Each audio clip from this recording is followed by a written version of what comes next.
On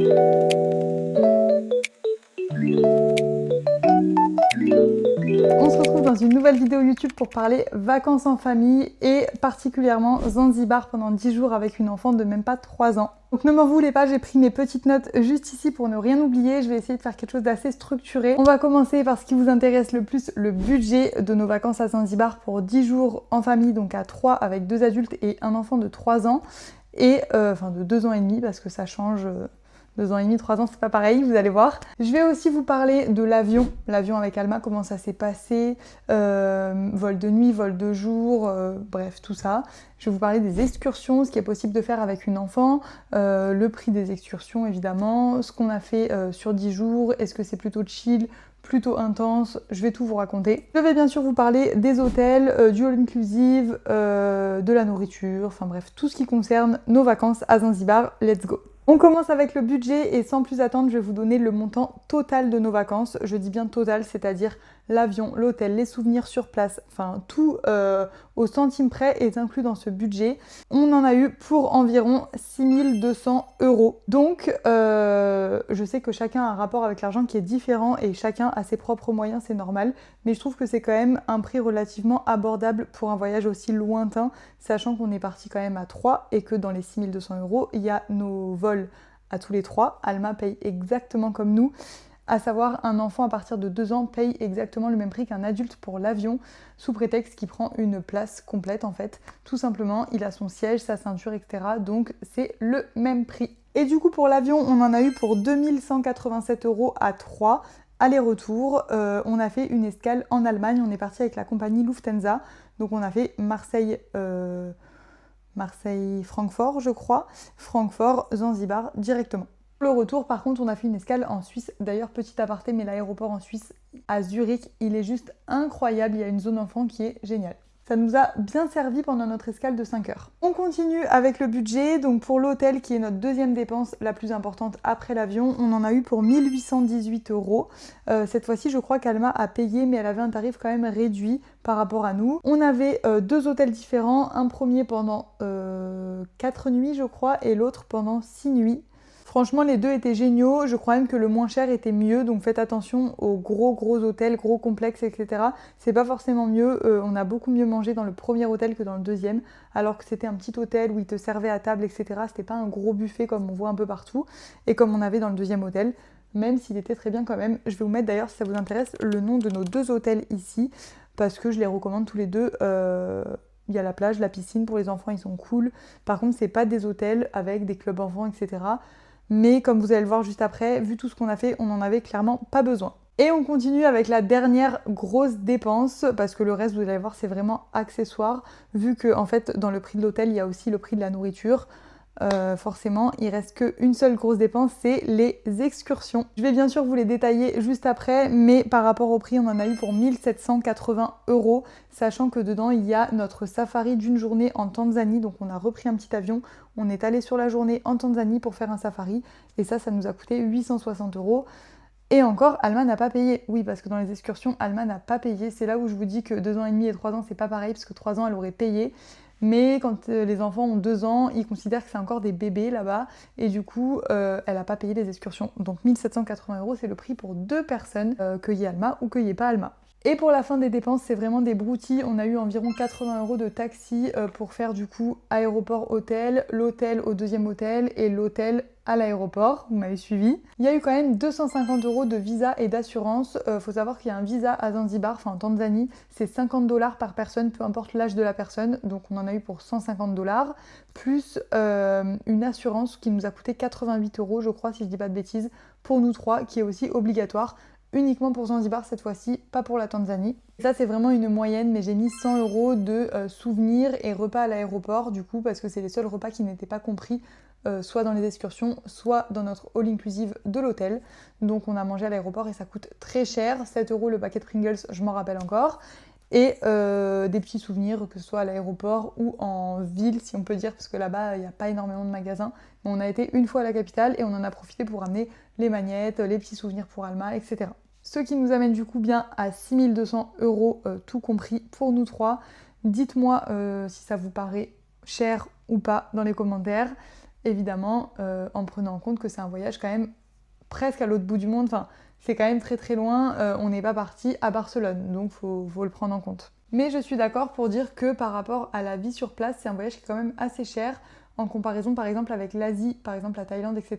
où on peut quand même, je pense, voyager pour beaucoup moins cher que ça, alors que la vie sur place est quand même plus chère qu'à Zanzibar. Zanzibar, ils sont vraiment très très pauvres. Ensuite, je vais répondre à une question qui m'a été beaucoup posée, c'est pourquoi on a choisi Zanzibar. Alors, on a choisi cette destination pour plusieurs raisons. Déjà parce qu'on cherchait une destination un petit peu entre deux, entre vraiment les vacances routard à fond, où on bouge tous les jours, et les vacances full détente, parce que c'est pas trop notre truc. Mais avec un enfant de 2 ans et demi, il faut quand même s'adapter. Donc on a décidé de faire Zanzibar. Pour moi, je le compare un petit peu à l'île Maurice, où on peut quand même faire beaucoup de choses. Tout en passant des journées repos. Donc c'est ça qui nous a fait choisir cette destination. Le prix aussi, parce que c'est quand même une destination qui est assez raisonnable par rapport aux autres destinations du même type avec les mêmes paysages. On va y revenir après, mais on pouvait faire un vol de nuit et ça c'était vraiment important pour nous parce qu'on n'avait jamais fait de long courrier avec Alma et c'était indispensable de pouvoir voler de nuit. J'oubliais l'essentiel, la météo, on devait absolument partir au mois de juin, donc on cherchait une destination de ce type où au mois de juin ce n'est pas la saison des pluies ou quoi que ce soit. Le mois de juin à Zanzibar est une période idéale, surtout avec des enfants en bas âge, parce qu'en fait il fait pas trop chaud vu que là-bas c'est l'hiver, à ne pas confondre avec la saison des pluies, donc c'est sec, mais il fait plus frais. Il faisait entre 25 et 30 degrés, donc ce qui est hyper abordable. Ça nous a changé de la canicule de chez nous à Marseille. Et franchement, c'est beaucoup plus agréable pour voyager 25-30 degrés que 35-40 comme au mois de décembre là-bas. On passe à la partie voyager avec un enfant, notamment le voyage en avion et le décalage horaire, ce qui rejoint un petit peu la partie d'avant. On a aussi choisi cette destination parce qu'il n'y a que 1 heure de décalage horaire, donc autrement dit c'est rien du tout. On l'a même pas vu passer, ni Alma ni nous. Donc je trouve que pour une première expérience d'un voyage lointain avec un enfant bas âge, c'est quand même plutôt cool qu'il n'y ait pas beaucoup de décalage horaire. En ce qui concerne l'avion maintenant, alors honnêtement, on était très très angoissés par la situation, sachant que notre fille est une vraie tornade, elle tient pas en place, elle a tout le temps besoin d'être occupée, donc on s'est dit ça va être un enfer. C'est du coup pour ça qu'on voulait absolument voyager de nuit déjà. Donc en premier, on a fait Marseille-Francfort, c'est à peu près 1 heure et demie de vol, je pense, et on l'a fait entre 19 et 21h, quelque chose comme ça. Donc là, on l'a tenue éveillée, elle n'avait pas forcément envie de dormir, on a fait des gommettes, machin, 1 heure et demie, ça passe, on l'avait déjà fait plusieurs fois, donc ça va, le repas, etc. Et arrivé dans le deuxième avion, donc il était 22h et quelques, on avait très peu d'attente entre les deux, on a même failli louper notre deuxième avion. Honnêtement, elle s'est endormie directement, mais vraiment directement, c'était magique. Donc l'avion décollait, elle s'était déjà endormie. Nous, on a très très mal dormi parce qu'elle a dormi du coup entre nous deux, donc la tête sur moi, les pieds sur Thomas, enfin c'était vraiment un calvaire. Mais l'essentiel pour nous, c'était vraiment qu'elle dorme et qu'on n'ait pas à la gérer toute la nuit dans une situation compliquée. Ça a été le cas, donc on est content. Pour le retour, ça a été à peu près similaire, on avait à peu près les mêmes horaires, on partait le soir, on arrivait le matin. Donc franchement, on n'a pas eu trop de soucis sur ça et pourtant c'était vraiment une grosse crainte.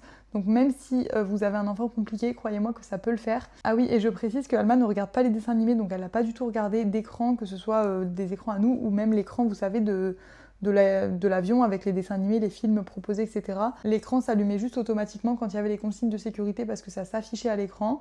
Donc forcément, elle était un petit peu stimulée par ça parce que c'est un écran, c'est un enfant. En plus, elle en a jamais, donc c'est nouveau pour elle.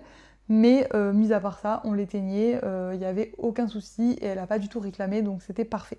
On finit avec la dernière partie sur les excursions et les choses à faire qui sont incontournables là-bas, surtout avec un enfant. Alors honnêtement, on a pu tout faire, sauf je crois une activité en quad, mais qui nous intéressait pas spécialement. À part ça, on a vraiment pu tout faire. Gros coup de cœur pour Nakupenda Bis. Choisissez bien votre guide. Nous, on a pris un guide francophone que je vous mets aussi à l'écran. Si vous voulez le contacter de ma part, je pense qu'il sera ravi de vous accueillir à Zanzibar. Il était vraiment génial.